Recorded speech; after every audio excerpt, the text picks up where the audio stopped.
माँ लक्ष्मी का व्रत है। भाद्रपद अष्टमी से पहले 16 दिन ये व्रत होता है। आज भी काशी में लोग बहुत ये व्रत करते हैं। 16 दिन तक एक समय उपवास करते हैं। स्त्रियां एक धागा लेकर उस पर 16 गांठ बांधती है और उस धागे को अपने हाथ में बांध कर रखती है। 16 दिन तक उसको निकालना नहीं है। अनुष्ठान करती है, ब्रह्मचर्य का पालन करती है, एक समय भोजन करती है, सुबह या शाम जब अनुकूलता हो तब महालक्ष्मी का पूजन करती है। पूजन की विशेषता है, हर रोज पूजन के समय 16 प्रकार के पुष्प मां को चढ़ाए जाते हैं, 16 प्रकार के श्रृंगार मां को चढ़ाए जाते हैं, 16 पूजन विधि से मां का पूजन किया जाता है और 16 प्रकार के फल मां को भोग में लगाए जाते हैं। 16 प्रकार की मिठाई मां को चढ़ाई जाती है। यदि 16 दिन रोज ना हो सके तो कम से कम अंतिम दिन 16 प्रकार की अलग अलग मिठाई, 16 प्रकार के अलग अलग प्रकार के पुष्प, 16 प्रकार के अलग अलग प्रकार के फल आदि माँ को चढ़ाकर श्री सूक्तम के 16 मंत्रों के द्वारा माँ की आराधना की जाती है। जो भी व्यक्ति 16 मंत्र से 16 दिन की भगवती गजलक्ष्मी का अनुष्ठान करता है, उनके घर में गजलक्ष्मी कमल के ऊपर नित्य निवास करके बैठ जाती है और एक बार माँ जहां बैठ गई फिर वहां कभी कोई घबराहट नहीं होती। महालक्ष्मी की आरती की एक पंक्ति मुझे बहुत प्रिय है। जिस घर में तुम रहती सब सद्गुण आता, सब संभव हो जाता, मन नहीं घबराता। ओम जय लक्ष्मी माता। महालक्ष्मी की कृपा जिन पर होती है, जहां लक्ष्मी बैठ जाती है वहां किसी का मन नहीं घबराता। जीवन में आने वाली समस्त विपत्तियों को मां दूर कर देती है, चाहे कितनी भी विपत्ति आए। अब कौन सी विपत्ति हमारे घर में आ सकती है, उसको लेकर आगे की दिव्य कथा है। महालक्ष्मी के ही स्वरूप से भगवती का एक रूप हुआ था, जिसको हम दुर्गा सप्तशती में भी और देवी भागवत में भी मध्यम चरित्र के नाम से जानते हैं, जहां पर मां भगवती ने महिषासुर का वध किया। महालक्ष्मी के कई मंदिर हमारे भारत में प्रसिद्ध है। सबसे उत्तम मंदिर, सबसे प्रसिद्ध मंदिर करवीर में महालक्ष्मी का है, जो महालक्ष्मी कोल्हापुर वासिनी कहा जाता है। कोल्हापुर निवासिनी महालक्ष्मी नमोस्तुते। कोल्हापुर में महालक्ष्मी का सुंदर मंदिर है। कभी परमात्मा समय दे तो कोल्हापुर की महालक्ष्मी के दर्शन जरूर करना। साक्षात महालक्ष्मी वहां विद्यमान है। कई कथानक के अनुसार तिरुपति बालाजी से महालक्ष्मी रूट कर कोल्हापुर चली गई और वहां पर मां ने नित्य निवास किया। ऐसी कई कथाएं वहां पर दंत कथाएं देखने को मिलती है। कोल्हापुर में बहुत अच्छा मंदिर है। चेन्नई में भी एक अष्टलक्ष्मी का सुंदर मंदिर है, वहां भी आप दर्शन करिएगा। अष्टलक्ष्मी का बड़ा प्यारा मंदिर है। और दक्षिण भारत में वेल्लोर नाम की एक जगह है, जहां पूरे सुवर्ण से बना हुआ महालक्ष्मी का एक भव्य मंदिर है साहब। उस मंदिर अभी बना है कुछ साल पहले, पर उस मंदिर के आगे और कोई मंदिर की गणना नहीं है। पूरा मंदिर सुवर्ण का, आसपास में पानी और पानी के बीच में मंदिर बना है। काले पत्थर की 5 फुट की सुंदर मूर्ति है महालक्ष्मी की। उस काले अंदर गर्भगृह में काले पत्थर की बड़ी सुंदर दिव्य मनोहर मूर्ति है। सुंदर श्रृंगार होते हैं मां के। और ठीक उसके सामने, मंदिर के सामने 51 किलो सुवर्ण की महालक्ष्मी की मूर्ति है। नक्कल मूर्ति, पूरे सुवर्ण से बनी हुई। और सुवर्ण के कलश से लोग वहां अभिषेक करते हैं। आप आपके हाथों से उस सुवर्ण मूर्ति का अभिषेक कर सकते हैं। बड़ा सुंदर मंदिर है और पूरा मंदिर सुवर्ण से है। उसके खंभे से लेकर उसके शिखर तक सुवर्ण जड़ा हुआ है। ऐसा भयंकर बहुत मन मनोहर सुंदर मूर्ति है, सुंदर मंदिर है, जिसका नाम ही श्रीपुरम है। श्रीपुरम और वेल्लोर नाम के शहर में है। महालक्ष्मी गोल्डन टेम्पल के नाम से प्रसिद्ध। आप गूगल करके देख सकते हैं, उसका सब कुछ विशेष रूप वहां पर आपको मिलेगा। तो महालक्ष्मी के कई मंदिर हमारे भारतवर्ष में है। काशी में भी लक्ष्मी कुंड के किनारे गजलक्ष्मी का सुंदर मंदिर है। परमात्मा जब जब समय भी दे तब तब यहाँ जाना चाहिए और महालक्ष्मी के कृपा पात्र बनना चाहिए। महालक्ष्मी की दिव्य गाथा है। अब जीवन में कौन से कष्ट आते हैं और उन कष्ट को माँ भगवती कैसे दूर करती है। बहुत पूर्व समय की ये चरित्र की बहुत अद्भुत कथा है। महिषासुर का माँ ने वध किया था। महिषासुर नाम का एक असुर है। असुर उस जमाने में तो मर गया, पर आज भी उस असुर का स्वभाव पूरे समाज में, पूरे दुनिया में व्याप्त है। उसको कैसे दूर करना चाहिए तो आगे के कथानक से हम समझेंगे। सबसे पहले ये समझिए महिषासुर कौन है। सज्जनों ध्यान दीजिएगा, कथानक बड़ा ही प्यारा है, कथा बड़ी सुंदर है। बहुत वर्ष पहले की ये कथा है। हनु नाम का एक दैत्य था। हनु नाम के दैत्य के दो पुत्र हुए। एक का नाम था रंभ और एक का नाम था करंभ। ये दोनों भाई थे। हजारों वर्ष तक ये रंभ और करंभ ने भगवान की उपासना, भगवान का साधन और भगवान का तप करने का प्रारंभ किया। सज्जनों ध्यान दीजिए, पूर्व जमाने में राक्षस भगवान का तप बहुत करते थे, बहुत तप करते थे, और जब तप करते थे तब उन्हें परमात्मा प्रसन्न होते थे। कई बार लोग कहते हैं कि इतने सारे राक्षस है, भगवान राक्षस को मार क्यों नहीं देते पहले से ही, जन्म से ही। जन्म से कोई राक्षस नहीं होता, जन्म से तो वो सामान्य व्यक्ति होता है, परंतु जन्म के बाद में जब वो साधना करता है, साधना से उनको सिद्धि की प्राप्ति होती है, और यदि वो सिद्धि का ठीक प्रकार से उपयोग नहीं करता, उस सिद्धि से वो दुनिया को परेशान करता है, लोगों को वो नुकसान पहुंचाता है, तब जाकर हम उन्हें राक्षस कहते हैं। तो रंभ और करंभ भी वैसे ही थे। साधना की तब तो वो अच्छे थे। हर व्यक्ति जब साधना करता है तब वो अच्छा होता है। साधना से परमात्मा खुश होते हैं और साधना के फल से परमात्मा उन्हें बहुत संपत्ति प्रदान करते हैं, क्योंकि परमात्मा जब खुश होते हैं तो सबसे पहले संपत्ति देते हैं। कभी समय मिले सज्जनों तो पातंजल योग सूत्र सुनना, बहुत अच्छा ग्रंथ है। पातंजल योग सूत्र में योग कैसे करने चाहिए, समाधि कैसे लगानी चाहिए, उसके बारे में बड़े विस्तार से लिखा गया है। आजकल ये जो दुनिया में योगा चल रहा है ना, वो सब आधे से ऊपर गप्पा है। बोलो जय श्री कृष्ण। योग किसको कहते हैं? आजकल योगा के नाम से केवल एक्सरसाइज हो रही है, केवल कसरत कर रहे हैं। ध्यान दीजिएगा, एक्सरसाइज योगा नहीं है, योगा कुछ अलग है। हाँ, वो बात अलग है कि योगा में आसन भी आते हैं, थोड़ा थोड़ा मेहनत वाला काम भी आता है, परंतु वो योगा नहीं है, वो तो अभ्यास है। योग कहते हैं योगस्तु चित्त वृत्ति निरोधः, अपने चित्त की वृत्ति को रोकना वो ही योग है। एक जगह पर अपने मन को रोकना। हम सब का मन बहुत चंचल है, और भगवत गीता में भी अर्जुन ने कहा ना कि चंचलम ही मनः कृष्ण प्रमाथि बलवदृढ़म्।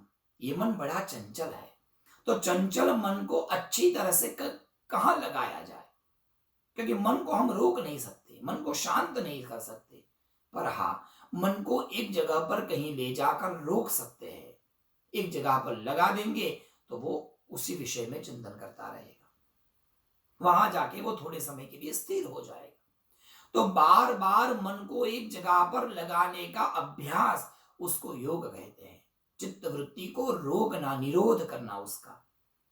अब वो कैसे करना चाहिए तो उसकी पूरी विधि बताइए। पहले मन को जानना है, फिर आसन, प्राणायाम, धारणा, ध्यान, योग, ये सब करना है।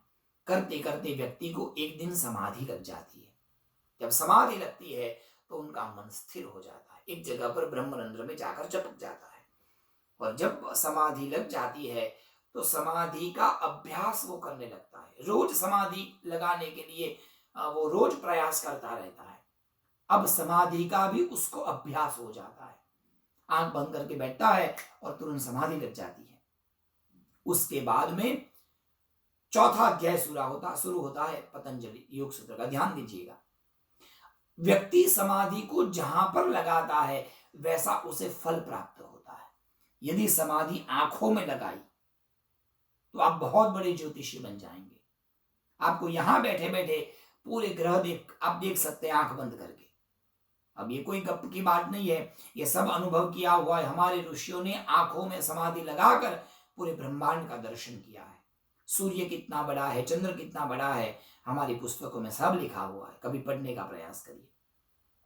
वही समाधि यदि कान में लगाई जाएगी तो आप छोटे छोटे पशु पक्षियों की आवाज सुन सकते हैं, दो घोड़े क्या बात कर सकते हैं आप समझ सकते हैं, एक चींटी क्या बात कर रही है आप उसकी भाषा समझ जाएंगे। ऐसा मैं नहीं कहता। 5 पांडवों में एक भाई था सहदेव, उसके पास ये विद्या थी क्योंकि उसने अपने समाधि को अपने कान में लगाया था और वो सबकी बातें समझ कर सकता था और सुन भी सकता था, वो भाषा बोल सकता था। यदि वो ही समाधि आपने आपके उदर में लगाई तो आप सभी रोगों का शमन कर सकते हैं। यदि वो ही समाधि अपने ब्रह्मरंध्र में लगाई तो आप अजर अमर बन सकते हैं। कई सालों तक आप आपके शरीर को संभाल कर रख सकते हैं। ये सब उसका फल मिलता है। और कहा गया ये लगाते लगाते जब व्यक्ति समाधि लगाने लगता है तो सबसे पहले भगवान आकर आपको बहुत सारी संपत्ति दे देते हैं। यदि व्यक्ति संपत्ति में फंस गया तो योग मार्ग में वो आगे नहीं बढ़ पाएगा। यदि वो उसने उस संपत्ति को त्याग दिया तो वो समाधि में आगे बढ़ जाएगा। कहने का तात्पर्य, जब जब राक्षस हो या देवता हो, व्यक्ति हो या सामान्य पामर मनुष्य हो, जब जब वो तप करते हैं उस तप का पहला फल है संपत्ति। यदि संपत्ति को नहीं स्वीकारा बाद में भगवान सिद्धि देते हैं और जब सिद्धि मिल जाती है, यदि व्यक्ति ने उस सिद्धि का दुरुपयोग किया तो अंततोगत्वा आगे जाकर वो ही सिद्धि से उसका विनाश हो जाता है। और यदि उसने उस सिद्धि को परोपकार में लगा दिया, लोगों की सहायता में लगाया, उसका सदुपयोग किया तो वो स्वयं परमात्मा को जानकर ब्रह्म रूप परमात्मा बनकर मोक्ष को पा लेता है, वो मुक्ति को पा लेता है। यही मोक्ष गति का एक साधन, एक मार्ग है। पहले के जमाने में राक्षस लोग बहुत तप करते थे, परमात्मा वरदान मांगने के लिए कहते थे तो समाधि के फल स्वरूप वो लोग संपत्ति नहीं मांगते थे, वो भगवान से सिद्धि मांगते थे और वो सिद्धि का दुरुपयोग करते थे। उसी श्रृंखला में रंभ और करंभ नाम के 2 असुर, ये दोनों असुरों ने अनेकों वर्ष तक भगवान की साधना की, ब्रह्मा जी की उपासना की, परंतु एक बार ऐसा हुआ, ये करंभ नाम का जो भाई था वो पानी के अंदर बैठकर साधना कर रहा था। करते करते साधना करते करते इंद्र को डर लगा कि कहीं ये साधन मांग कर सिद्धि मांग कर मेरा इंद्रासन न मांग ले। इसलिए उसके तप को तोड़ने के लिए स्वयं इंद्र मगर बनकर पानी में जाता है और उसके पैर पकड़कर करंभ को मार देता है। करंभ की मृत्यु हो जाती है। रंभ नाम का असुर था, उसको पता चलता है मेरा भाई मर गया, तो भाई के वियोग में मेरा भाई नहीं रहा, अब मैं रह के क्या करूंगा। वो करंभ एक वृक्ष के नीचे खड़े होकर आसपास में 5 प्रकार की अग्नि जलाकर तप कर रहा था। सामने अग्निदेव थे, अग्नि जलाई हुई थी और अग्नि के सामने उसने सोच लिया अब मेरा भाई नहीं रहा तो मैं जीकर क्या करूंगा। एक हाथ से उसने अपनी चोटी पकड़ी, दूसरे हाथ से तलवार लिया और अपना ही मस्तक काट कर उस अग्नि में डालने लगा। जब अपना ही मस्तक काटने लगा, अग्निदेव प्रकट हो गए। अग्निदेव ने कहा मैं मेरे सामने तुम्हें आत्महत्या नहीं करने दे सकता, आप मेरे सामने आत्महत्या नहीं कर सकते, मांगो उसके बदले में कुछ वरदान। तब उसने कहा मुझे कोई वरदान नहीं चाहिए, यदि वरदान दे सकते हो तो ऐसा वरदान दो कि मुझे ऐसा पुत्र की प्राप्ति हो जो पुत्र सभी देवताओं को परास्त कर दे। और वरुण अग्निदेव उन्हें वरदान देते हैं रंभ को, चिंता मत करो, समय आने पर तुम्हें उत्तम और एकदम बहुत शक्तिशाली पुत्र की प्राप्ति होगी, जिस पुत्र के द्वारा पूरे देवता पराजित हो जाएंगे। ऐसा वरदान वायु अग्निदेव ने रंभ को दे दिया। रंभ वहां से अपने घर पर गया, तो बहुत वर्ष तक फिर से समाधि लगाई, ब्रह्मा जी की उपासना की। ब्रह्मा जी ने मायावी बनने का वरदान दिया, तुम मायावी बन जाओगे, जो चाहे वो रूप तुम ले सकते हो। उसने कहा यही वरदान मेरे पुत्र को भी प्राप्त हो। ब्रह्मा जी वरदान देते हैं तुम्हारे पुत्र को भी वही रूप प्राप्त होगा, जो चाहे वही वरदान प्राप्त होगा, वो जो चाहे रूप धारण कर पाएगा। और बाद में रंभ ने विवाह कर लिया। वो और उसकी पत्नी दोनों प्रेम से रहते थे। उत्तम पुत्र के लिए उन्होंने प्रयास किया, परंतु एक बार दोनों अलग अलग रूप लेकर घूमते रहते थे। एक बार ये रंभ महिष बनकर अर्थात भैंसा बनकर और उनकी पत्नी भैंस बनकर जंगल में विचरण कर रहे, दोनों घूम रहे थे, इधर उधर जा रहे थे, घूम रहे थे। अचानक एक दूसरा भैंस आया, उसने इस भैंस पर, महिषी पर को देखा और उसके मन में कुभाव और कुविचार आया। वो भैंस को पकड़ने के लिए गया। रंभ ने अपनी पत्नी को बचाने के बहुत प्रयास किए, परंतु जो भैंसा आया था उसने रंभ को कुचल दिया और रंभ को मार दिया। रंभ मर गया। महिषी जोर जोर से रोने लगी। जब वो असुर महिषी को मारने के, रंभ की पत्नी को मारने के लिए आया, तो गंधर्वों ने आकर उसकी रक्षा की। उस समय ये महिषी गर्भवती थी, रंभ मर चुका था, वो भैंसा भाग गया। उसके बाद में ये भैंस ने भी सोचा कि मेरे पति नहीं रहे, अब मैं जी कर क्या करूं। चिता बनाकर उस पर वो रंभ को रख दिया और स्वयं महिषी भी उसमें जलकर भस्म होने के लिए चली गई। परंतु वो गर्भवती थी, उसके पेट में पुत्र था।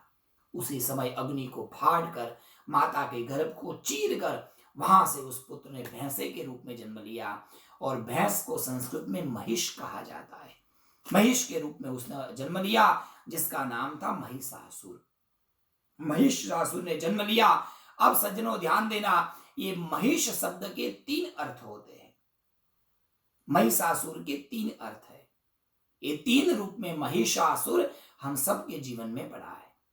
उसको कैसे मारना चाहिए, उसका वध कैसे करना चाहिए, उसके उपाय आगे की कथा में हमको बताएंगे।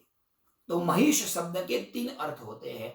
महिष मतलब महान, जो महान है, शक्तिशाली है, उसको महिष कहा जाता है। जो व्यक्ति अपने आप को महिष मानता है, जो व्यक्ति अपने आप को बहुत शक्तिशाली मानता है, उसको महिष कहा जाता है। एक महिष का अर्थ है राजा, राजा को भी संस्कृत में महिष कहा जाता है। और एक अर्थ है भैंस, भैंसा। तो 3 प्रकार की व्यक्ति की बुद्धि होती है। एक बुद्धि होती है अपने आप को वो सब कुछ मानता है, वो सोचता है मैं जो बोलूं वो ही सत्य, मैं जो करूं वो ही सत्य, मैंने जो किया वो ही सत्य, पूरी दुनिया गलत। ऐसी बुद्धि वाला व्यक्ति भी महिषासुर की कक्षा में आता है। जो अपने आप को राजा समान मानता है, जो अपने आप को सबसे बड़ा मानता है, उसको, मगर असुर शब्द तब जुड़ता है जब ये तीनों चीजें दूसरे को परेशान करने के लिए प्रयोग की जाए। ये जो महिषासुर निकला मां के गर्भ से, महिषी के गर्भ से, वो महान था, पर असुरों में महान था, इसलिए असुर शब्द लग गया, महिषासुर हुआ। वो राजा तो था, सभी राक्षसों का राजा था, पर वो असुर वृत्ति का था, इसलिए उसको महिषासुर कहा गया। भैंसा था पर असुर जैसी जिंदगी जीता था, इसलिए लोगों ने उसको महिषासुर कहा। 3 प्रकार की बुद्धि आज भी लोगों में विद्यमान है। कई लोग अपने आप को भी ही महान मानते हैं, कई लोग अच्छे पद पर पहुंच जाते हैं, अच्छे पद पर जाने के बाद में, अच्छी संपत्ति पाने के बाद में दूसरे को तुच्छ देखते हैं, दूसरे को बुरी दृष्टि से देखते हैं, अधम दृष्टि से देखते हैं। वो भी महिषासुर की ही वृत्ति वाला व्यक्ति कहा जाता है। और जिसका स्वभाव भैंस जैसा है, जो केवल और केवल खाने की वृत्ति ही रखता है। अब देखिए, भैंस जो होता है वो उसके 2 ही काम होते हैं, खाना खाओ और पानी में पड़े रहो।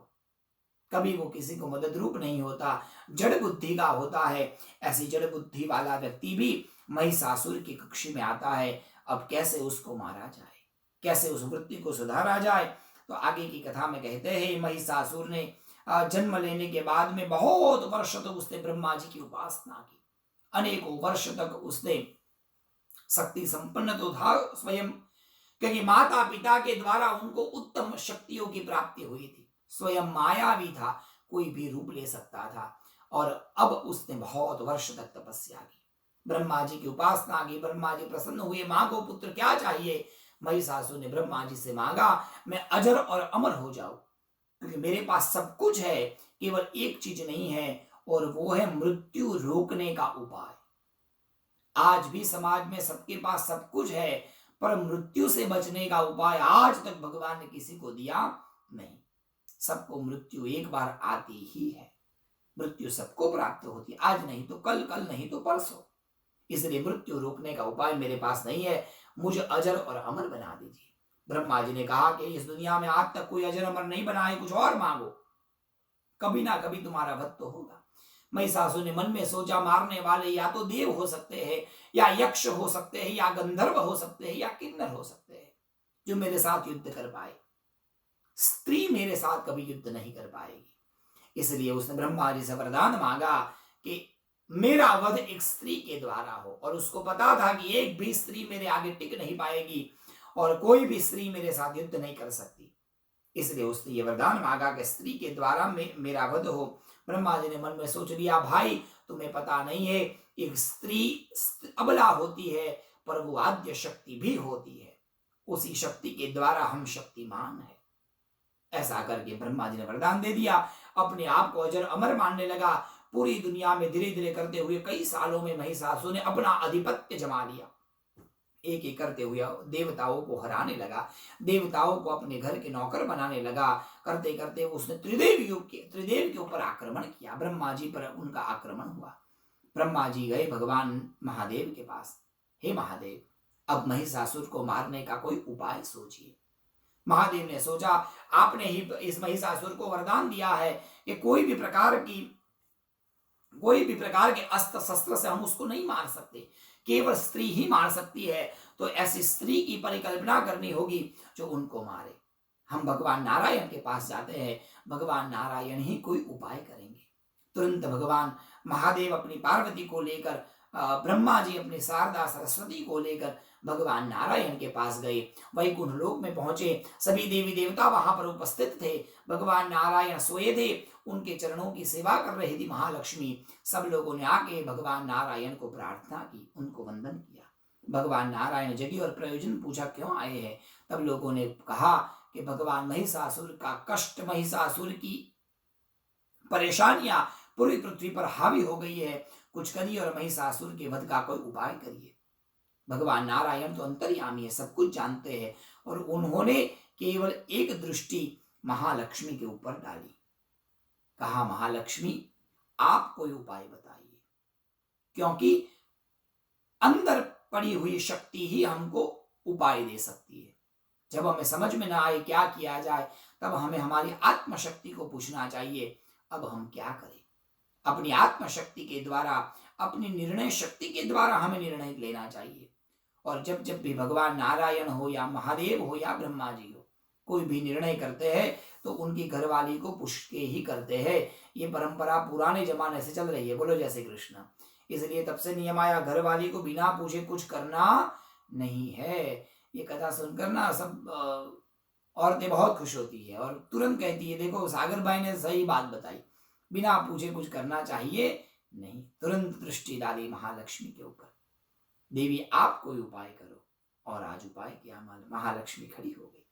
सुंदर स्वरूपा थी, दो हाथ थे। महालक्ष्मी ने महासरस्वती के आगे देखा और महासरस्वती ने पार्वती के आगे दृष्टि डाली। तीनों देवियों के मन एक हुए। 3 प्रकार की शक्ति होती है, काली, लक्ष्मी और सरस्वती। आत्मशक्ति, विद्या शक्ति और ये आत्मशक्ति, विद्या शक्ति और धन शक्ति, ये तीनों शक्ति, क्रिया शक्ति आदि तीनों शक्ति एक हो गई। और तीनों के दोनों आंखों के बीच के तिलक में से एक तेज प्रकट हुआ।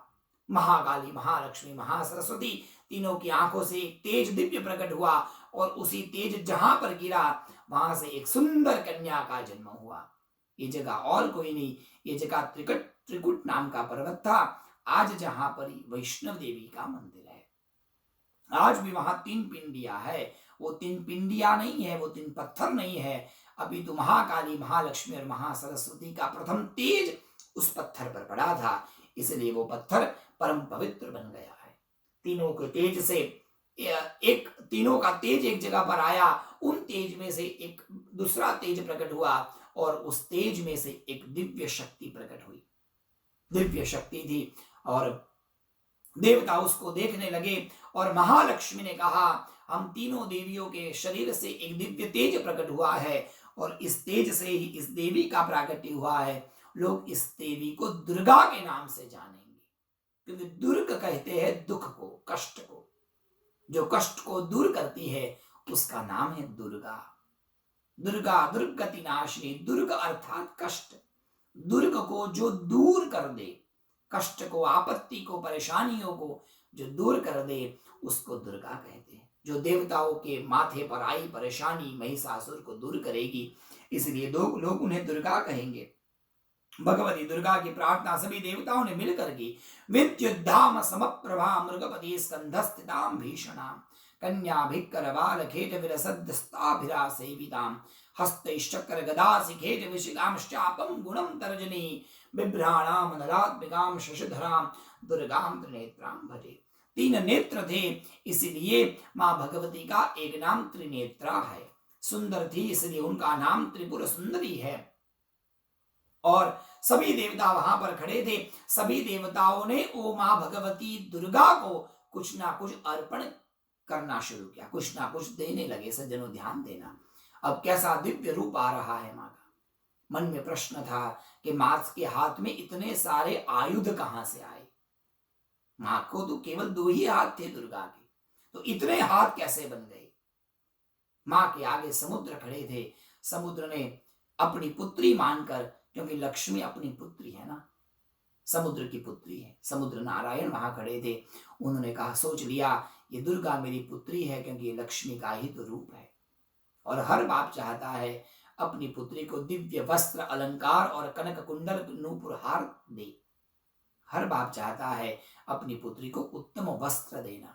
तुरंत समुद्र ने दिव्य और जो वस्त्र कभी टूट नहीं सकता, फट नहीं सकता, ऐसा दिव्य वस्त्र, दिव्य हार, सुवर्ण के कुंडल और सुवर्ण के कड़े, ये पिता ने अपनी पुत्री को दुर्गा को समर्पित किए, समुद्र ने दिया। विश्वकर्मा वहां खड़े थे, उन्होंने भगवती के कमर में पहनने के लिए केयूर कटिबंध दे दिया। त्वष्टा नाम के एक राजा थे, त्वष्टा नाम के एक देवता थे, उन्होंने भगवती के चरणों में पहनने के लिए नूपुर अर्थात पायल समर्पित किए और उनकी उंगलियों में अनामिका अंगूठी मां को धारण करवाई त्वष्टा ने। वरुण देव खड़े थे, वरुण देव ने दुर्गा जी को सुंदर माला समर्पित की। हिमवान वहां पर खड़े थे, हिमालय के राजा। अब ये हिमालय जो है वो पार्वती के पिता है। उन्होंने सोचा ये दुर्गा मेरी पुत्री है, क्योंकि ये तो पार्वती का ही तो रूप है, इसलिए उन्होंने अपना सुंदर एक सिंह मां भगवती को समर्पित किया। विष्णु भगवान वहां पर थे, भगवान नारायण ने अपना सुंदर दिव्य सुदर्शन चक्र मां को समर्पित किया। देवादिदेव महादेव वहां खड़े थे, महादेव ने अपना दिव्य त्रिशूल लेकर मां को अर्पण किया। वरुण भगवान वहां खड़े थे, जिन्होंने भगवती को शंख दिया। अग्निदेव ने अग्नि अस्त्र दिया, पवन देव ने धनुष और बाण दिए, इंद्रदेव ने घंटा और वज्र दिया, ब्रह्मा जी ने कमंडलू दे दिया। यम खड़े थे, उन्होंने काल दंड मां को दे दिया। काल नाम का एक देवता खड़े थे, उन्होंने ढाल और तलवार मां को समर्पित किया। विश्वकर्मा नाम के देवता थे, उन्होंने फर्श उलाकर मां को दिया। कुबेर नाम के देवता थे, उन्होंने सुवर्ण का पान पात्र मां को दे दिया। त्वष्टा नाम के एक देवता थे, जिन्होंने कौमुदी नाम की गदा मां को समर्पित की। स्वयं भगवान सूर्य आए हैं मां के दर्शन के लिए। सूर्य ने भगवती दुर्गा को अपना तेज प्रदान दिया और चंद्र आए।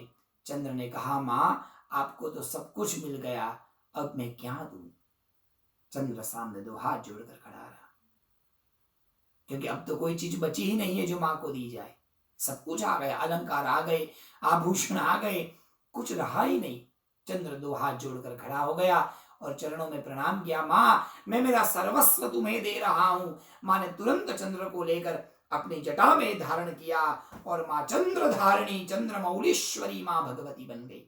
दुर्गा के अनेक हाथ हो गए, एक हाथ में कमंडल, एक हाथ में माला, एक हाथ में चक्र, एक हाथ में त्रिशूल, शंख, शक्ति, धनुष, घंटा, वज्र, कमंडल, कालदंड, ढाल, परशु, पान पात्र, कौमुदी की गदा। ऐसा गिना जाए तो 18 हाथ मां के हो गए, अष्टादश भुजेश्वरी मां बन गई। 18 हाथ धारण कर दिए और त्रिनेत्रा जगदम्बा दुर्गा का ऐसा भव्य दिव्य रूप लोगों ने देखा और सब देखते ही रह गए।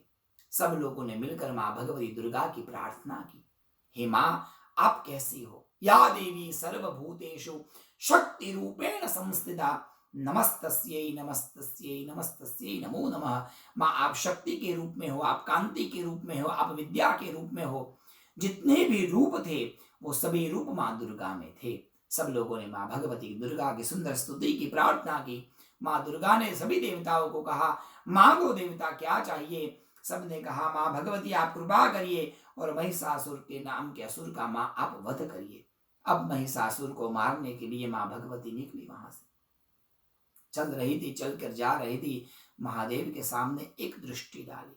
ध्यान दीजिएगा सज्जनों, महादेव के सामने दृष्टि रखी और जैसे ही महादेव के सामने देखा, महादेव ने कहा, देवी आप महाकाली हो, आप महाशक्ति हो, मां भुवनेश्वरी हो, काल आपके हाथ में है।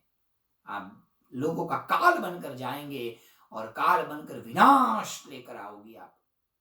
महादेव के आशीर्वाद लेकर, नारायण के आशीर्वाद लेकर ब्रह्मा जी को प्रणाम करती हुई अब भगवती वहां से युद्ध मैदान में पहुंची और युद्ध मैदान में जाकर मां ने भयंकर अट्टहास्य किया।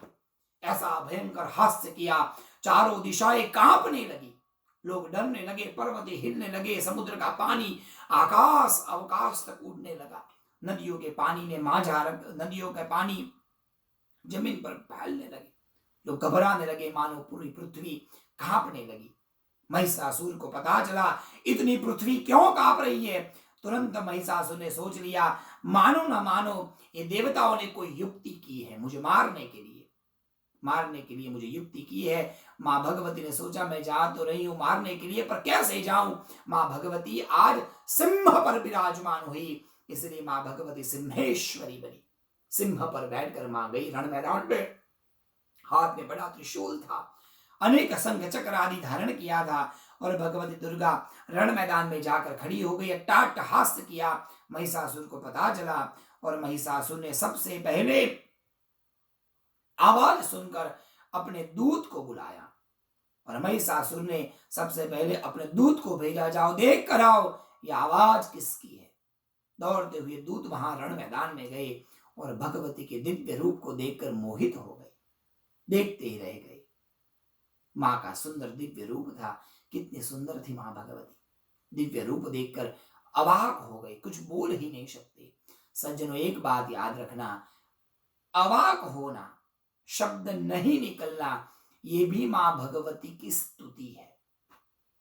कई बार ऐसा अनुभव होते हैं, मुझे तो बहुत ऐसा अनुभव हुए, कितने देवी के मंत्र हमें याद होते हैं, आधा से ज्यादा हमको चंडी पाठ कंठस्थ है। अब देखिए आप आनंद भाई कितने श्लोक कंठस्थ बोलते हैं, परंतु ये सत्य बात है, कितने भी श्लोक आते हो, कितने भी मंत्र कंठस्थ हो, हम गुजराती है इसलिए मैं अंबाजी का नाम बोल रहा हूं, जब हम अंबाजी के मंदिर में दर्शन करने जाते हैं, हमारे कुल देवी के मंदिर में दर्शन करने जाते हैं, उस माँ की मूर्ति को देखकर सज्जनों हमें एक मंत्र तक याद नहीं आता, बस उस माँ की मूर्ति को देखते रहते हैं, आंख से आंसू बहते हैं, माँ को प्रणाम करके बस वहां से निकल जाते हैं। अरे तब याद आता है पाठ करना था, पाठ तो रह गया, मंदिर के बाहर खड़े खड़े पाठ करते हैं। क्यों? क्योंकि माँ का स्वरूप ऐसा है, जिनको देखकर आप एक शब्द आपको याद नहीं आता,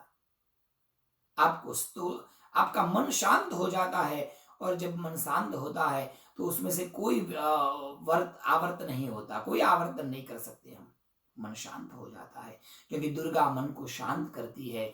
इसलिए कहा गया है दुर्गा दुर्गति नाशिनी। यदि परिवार में बच्चे बहुत गुस्सा करते हैं, यदि परिवार में बच्चे बात नहीं मानते, तो दुर्गा पूजन करके उसके कलश का जल बालकों को पिलाना, बच्चे जरूर शांत हो जाएंगे, ऐसा हमारे गुरुजी कहते थे। दुर्गा पूजा जब होती थी काशी में, हमारे घर पर, गुरुजी के घर पर दुर्गा पूजा बड़ी विधि विधान से होती थी। कलश भरकर उस कलश की स्थापना करते थे, कलश में पानी भरते थे, और जब दुर्गा पूजा का उद्यापन होता था, विसर्जन होता था, तो बहुत लोग उस घड़े का पानी लेने के लिए आते थे। क्यों? क्योंकि वो दुर्गा की कृपा का पानी है, माँ का आशीर्वाद है उसमें।